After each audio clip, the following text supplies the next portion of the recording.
I'm Eli. I'm with Tualatin Soil and Water Conservation District, and today we're going to be showing off how to use a weed wrench. Weed wrenches are great tools for removing those hard-to-get invasive plants in your natural space.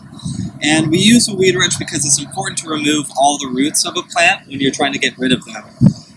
Think of it like pruning. If we were to just cut the base of this hawthorn, you run the risk of that hawthorn sending new sprouts and even more vigorous root systems afterwards. Alright, with our weed wrench in hand and an area cleared out around the base of the plant we want to remove, we're going to open up the jaws of our weed wrench by pushing the handle forward. We're going to move this over to the base of our plant we're going to remove.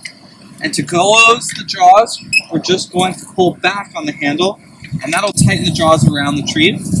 And now we can just pull back on the weed wrench, and it'll start to remove the roots of our tree.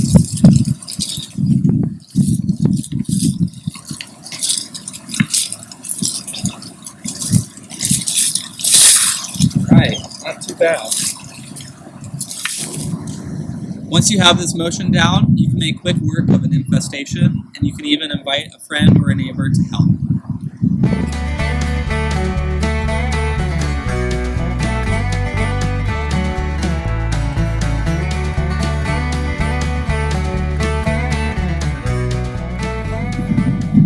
Weed wrenches are great tools for removing a variety of species, including laurels, hawthorns, holly, and common broom, amongst many others.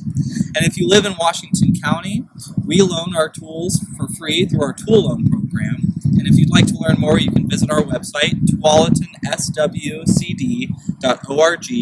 or see the description in this video. Happy wrenching.